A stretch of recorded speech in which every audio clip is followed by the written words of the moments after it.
Quand on parle de la tribulation qui viendra sur terre pendant le règne de l'Antéchrist, beaucoup de chrétiens pensent immédiatement au sujet du rapt. Le rapt est un événement apocalyptique où Jésus-Christ prend son Église.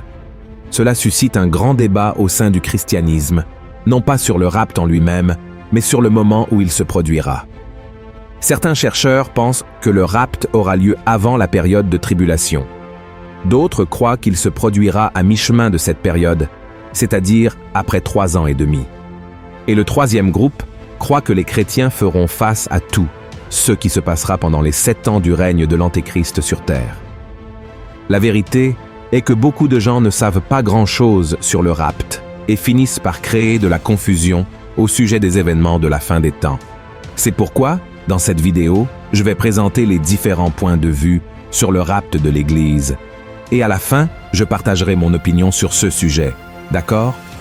Mais avant de commencer, j'aimerais vous demander de laisser un pouce levé, de vous abonner à ma chaîne et d'activer la cloche pour recevoir les notifications de YouTube. Chaque fois que je publierai une nouvelle vidéo, j'ai partagé des vidéos avec des prières, des messages de foi, tout pour vous aider dans votre marche avec Dieu. Alors, venez marcher avec moi chaque jour, d'accord? Allons-y.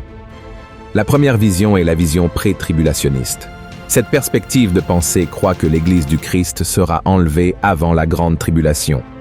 Pour ce groupe de chrétiens, dès que l'Antéchrist favorisera un grand accord de paix entre les 3 plus grandes religions du monde et deviendra l'homme le plus populaire de la planète, tous ceux qui ont remis leur vie à Christ et l'ont reconnu comme Seigneur et Sauveur seront soudainement enlevés au ciel et seront épargnés des souffrances à venir.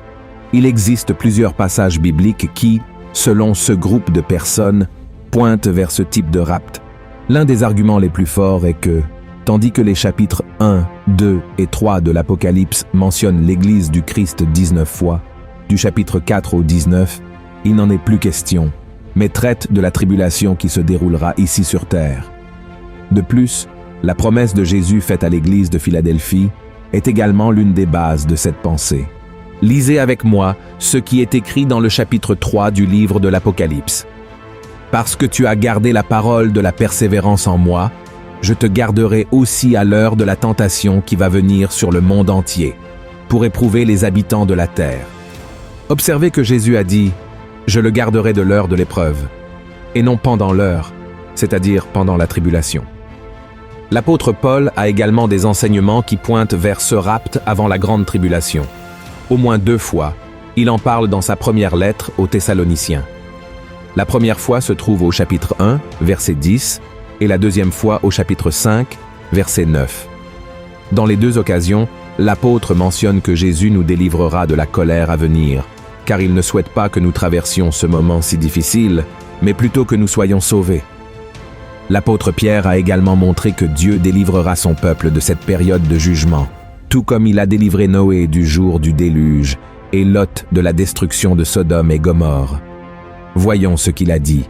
« S'il n'a pas épargné l'ancien monde, mais s'il a sauvé Noé, lui 8e, ce prédicateur de la justice, lorsqu'il fit venir le déluge sur un monde d'impies, s'il a condamné à la destruction et réduit en cendres les villes de Sodome et de Gomorrhe, les donnant comme exemple aux impies à venir, et s'il a délivré le juste Lot, profondément attristé de la conduite de ces hommes, sans frein dans leur dissolution, car ce juste qui habitait au milieu d'eux tourmentait journellement son âme juste à cause de ce qu'il voyait et entendait de leurs œuvres criminelles. Le Seigneur s'est délivré de l'épreuve les hommes pieux et réservé les injustes pour être punis au jour du jugement. Un autre élément très important que les pré-tribulationnistes croient est que les Israélites ne font pas partie de l'Église du Christ, car ils ne le reconnaissent pas comme le Fils de Dieu. Par conséquent, ils traverseront la grande tribulation. Ceux qui resteront fidèles à Dieu et se livreront à Jésus seront persécutés, mais seront sauvés lorsque le Christ reviendra avec son Église. Voyons ce que le prophète Zacharie a dit qui se produira. L'Éternel paraîtra et il combattra ces nations, comme il combat au jour de la bataille. 16 pieds se poseront en ce jour sur la montagne des Oliviers, qui est vis-à-vis de Jérusalem du côté de l'Orient.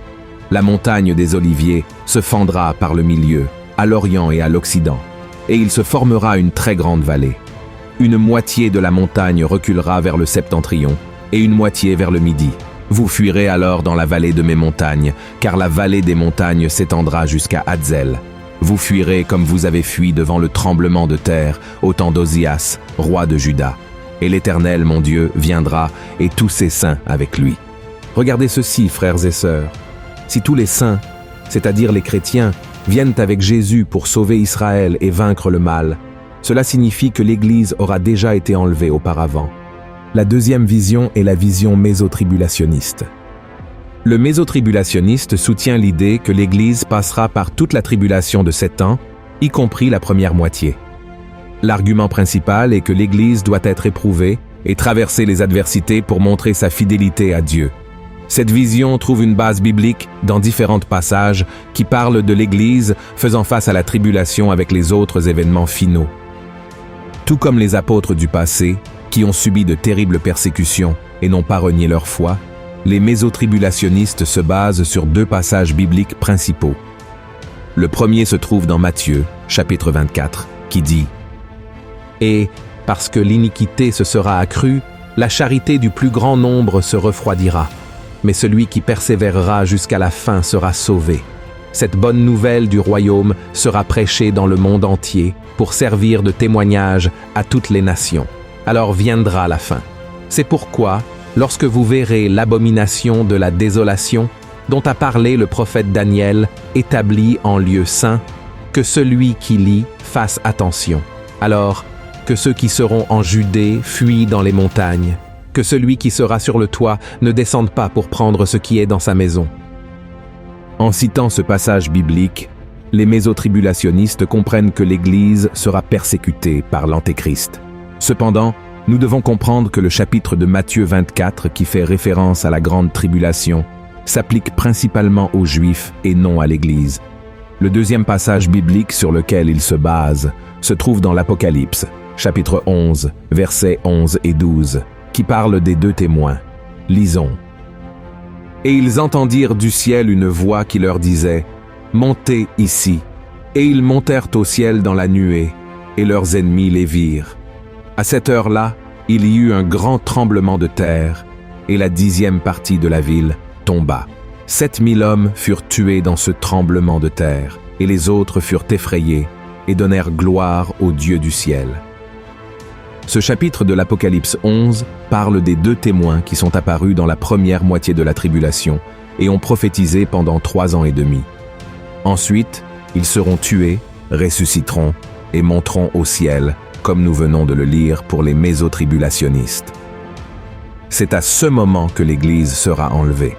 Cependant, ce passage montre clairement que seuls les 2 témoins seront enlevés. La troisième vision est la vision post-tribulationniste. L'idée principale de ce courant est que l'Église du Christ ne sera pas enlevée avant ou pendant la période de la grande tribulation, mais traversera toutes les souffrances prévues dans la Bible pendant les 7 années qui précéderont le retour de Jésus et le jugement dernier. Ces personnes croient également que, aussi difficile que cela puisse être, les vrais chrétiens supporteront toute la douleur pendant ce temps, grâce au pouvoir et à la miséricorde de Dieu.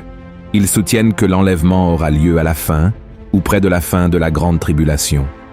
L'Église rencontrera le Christ dans les airs, puis retournera sur terre pour le début du règne du Christ.